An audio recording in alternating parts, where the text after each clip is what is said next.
144 वर्षों का जो कहा गया है संयोग है, इससे क्या लाभ होने वाला है जो मानव जाति है इस बार? बहुत अच्छी बात।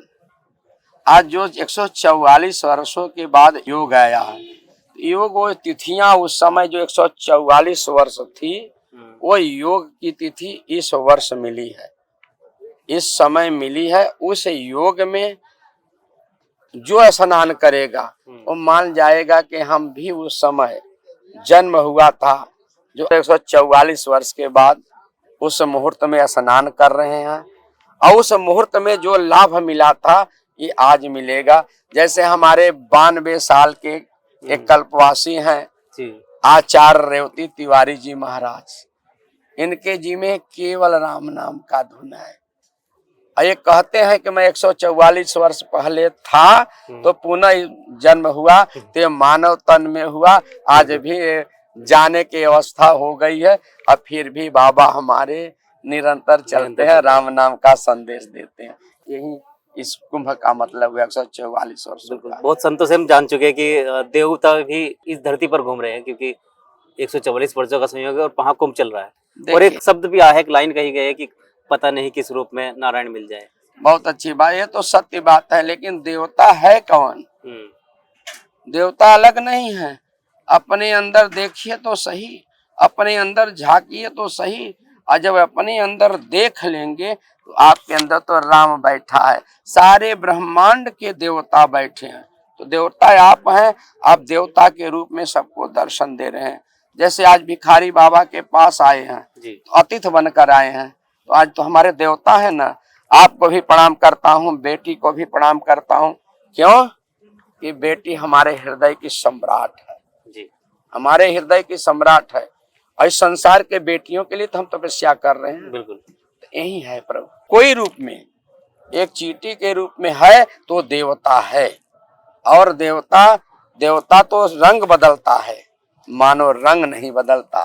और जिस मानव के अंदर सत्य का संकल्प हो जाए और अपने को जान जाए, वही देवता है। जैसे हमारे महाराज जी जान चुके हैं, वो 90 वर्ष की अवस्था में अपने आप को जान चुके हैं। उनको अगर एक तरफ भारत का सम्राट मिल जाए और एक तरफ सत्य हो जाए, तो सत्य की तरफ हमारे आचार्य परम पूज्य रेवती तिवारी तरफ जाएंगे, रुपए के तरफ नहीं जाएंगे।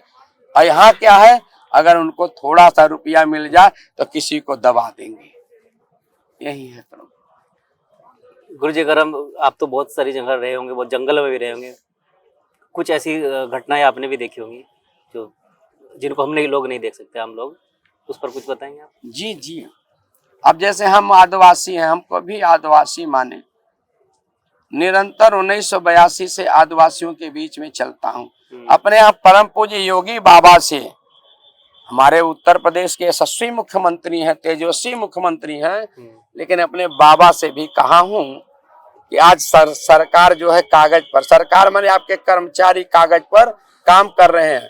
हमारे आदिवासी वनवासियों के बीच में काम नहीं हो रहा है।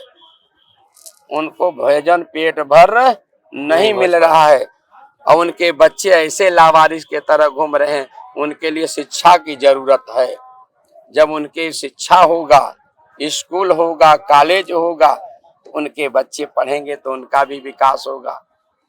नहीं, आज आदिवासी हम हैं ऐसे जैसे भटक रहे हैं, भटकते रहेंगे, इसका लाभ होगा। हमारा सोनभद्र ऐसा जिला है कि जिस जिले में चांदी भी है, सोना है, अभ्रक है, हीरा है, सारा कुछ है, लेकिन वहाँ आदिवासियों के बीच में जैसे हमारे तन पर कपड़े नहीं है, वैसे कपड़े नहीं है। तो ये तो हमारा संकल्प है। हम दूध दही नहीं खाते हैं, अनाज नहीं खाते। जब हमारे आदिवासी खुद पेट भर अनाज नहीं खा रहे हैं, तो हम उनके सेवक बनकर क्या खाऊंगा? ये मेरा संकल्प है। इसलिए हमने प्रधानमंत्री से भी कहते हैं, बाबा से भी कहे हैं। लेकिन हम गरीबों की बात कहाँ सुनेंगे कि और हल्ला बोलेंगे कि बाबा कहेंगे कि हाँ करेंगे करेंगे, लेकिन हो नहीं रहा है। यही है प्रभु। प्रभु जी, आत्मा है, परमात्मा तो है, आत्माओं के बीच में कभी आप गए हैं कोई ऐसी जगह? बहुत अच्छी बात। आत्मा और परमात्मा अलग नहीं है। जो आत्मा है वो परमात्मा है। आत्मा और परमात्मा का रोज मिलन होता है। जैसे भिखारी बाबा यहाँ बैठा है तो मिलन हो रहा है। क्यों? कि हम हट नहीं रहे हैं आत्मा से।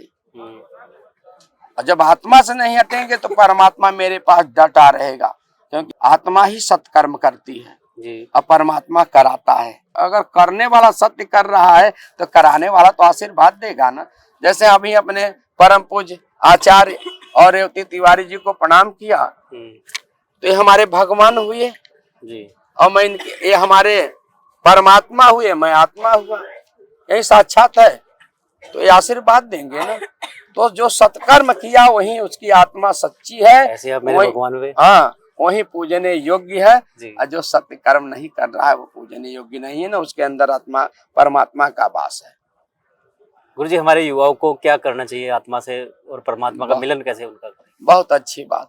युवाओं के लिए तो हम बार बार वंदन करते हैं, बेटा ये सुंदर शरीर मिला है, इस सुंदर को तुम जलाने के लिए कोशिश मत करो, सच्चा सोचो। जैसे तुम्हारे माता पिता ने आशीर्वाद दिया कि मेरा बेटा महान बनेगा, तो महान कर्तव्य करो, बड़ा बनने के लिए कोशिश करो, गलत रास्ते पर मत जाओ, सही रास्ते पर जाओ। पढ़ने के लिए आए हो तो पढ़ो, समाज के रक्षा के लिए लगे हो तो रक्षा करो। अगर जो युवा ऐसा करता है तो उसका जीवन हमेशा हमेशा के लिए खुश रहेगा, वो आगे बढ़ता रहेगा। युवा आगे बढ़े तो देश बढ़ेगा, युवा आगे बढ़े तो देश बढ़ेगा, और युवा अगर पीछे हो गए तो देश पीछे हो गया। इसलिए युवाओं से कहते हैं कि आप नशा पत्ती छोड़ें, बुराई को छोड़ें, जीव हत्या बंद करें, केवल सत्कर्म करें, सही बोलें और सही दोस्तों से अपना रिश्ता रखें। गुरुजी, हम भी निरंतर प्रयास में रहते हैं कि हिंदू राष्ट्र को बढ़ाया जाए। ऐसे छोटे छोटे प्रयास हम भी अपने मीडिया के माध्यम से, राही न्यूज के माध्यम से करते रहते हैं। आप क्या संदेश देना चाहेंगे कि हम किस तरह से और आगे बढ़े? देखिए, एक मार्गदर्शन। बहुत खुशी की बात, हम बहुत खुश रहते हैं जब राष्ट्र का कोई बात करता है जी। आज केवल हिंदू हिंदू कह करके, जो हिंदू कह रहा है वो हिंदू का पालन नहीं कर रहा है, वो तो बांट रहा है। और जब राष्ट्र का नाम आता है, तो जब राष्ट्र मजबूत रहेगा तब हम हिंदू मजबूत रहेंगे। और जब मेरा राष्ट्र कमजोर हो जाएगा तो हिंदू तो कमजोर है, कोई जातियों में बांट रहा है, कोई इन जातियों में बांट रहा है। हिंदुस्तान में हिंदुओं की जात कितनी है?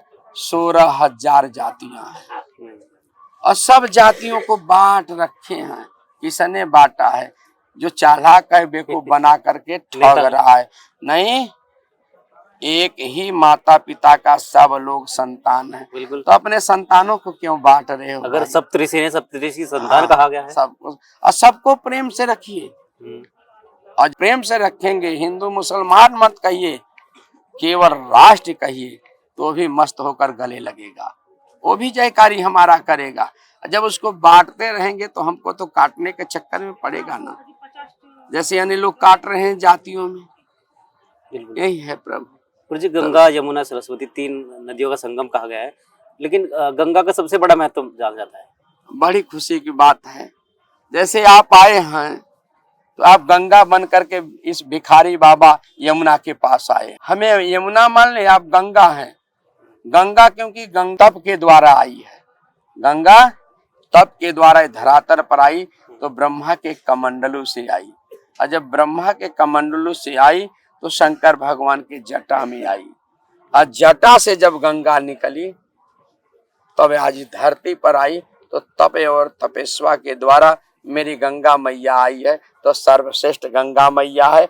और गंगा मैया ही यमुना में मिली तो नीचे सरस्वती बैठी हुई है, मिल गई तब वहां महादेव नाचने लगे। ये है गंगा का महत्व। तो गंगा तो कैलाश से निकली है, भगवान शंकर के जटा से निकली है, इसलिए जो जटा से निकलती है, ये साधु का बाल जी। बाल सस्ता है लेकिन आसान नहीं है। अगर कोई तपस्वी का बाल एक मिल गया तो आप मान कर चलिए कि मोती मिल गया, आपके जिंदगी का जो है सबसे बड़ा धरोहर मिल गया, संत का बाल।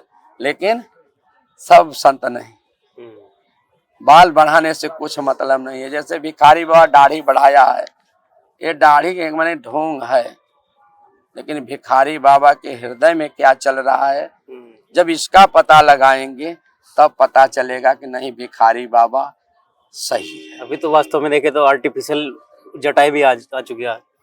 जी, तो ये जटा हमारा कोई है नहीं कि मैं जटा बढ़ाऊ रहूंगा, ऐसा नहीं है। जब तक कार्य करने की क्षमता है जी। तो ये बाल ही हमको शक्ति देता है, क्योंकि बाल महादेव का बाल मानते हैं। ये जो बाल है महादेव का माल मानते हैं। इस बाल में गंगा यमुना सरस्वती की शक्ति है, क्योंकि महादेव का नाम लेते हैं, निरंतर नाम ले रहे हैं, ये शक्ति है। और जिस असमर्थ हो जाएंगे ये बाल नहीं रहेंगे। बाल कोई हमारा संकल्प नहीं कि मैं बाल बढ़ाऊंगा, लेकिन बाल है तो शक्ति है, इसलिए शक्ति को धारण की हुई है महादेव को मान। जन कल्याण के लिए आप हाँ, निरंतर जन चलते रहें। कल्याण के लिए सेवा कर रहे हैं। तो एक, क्योंकि मैंने आपको बताया था कि साधु संतों के बीच में हम लगातार रहते हैं, बड़ी अच्छी जानकारी हमें मिली, बहुत आशीर्वाद भी गुरुजी का हमें मिला, क्योंकि हम लगातार आपको इसी तरह के तमाम जानकारी और अपडेट्स देते हैं, क्योंकि हम भी हैं देवभूमि हरिद्वार उत्तराखंड से, और देवभूमि की जो संस्कृति है, सभ्यता है, उसको हम यूं ही बढ़ाते रहेंगे, आपके बीच में संतों महात्माओं का आशीर्वाद लेकर आते रहेंगे। जय गंगा मैया।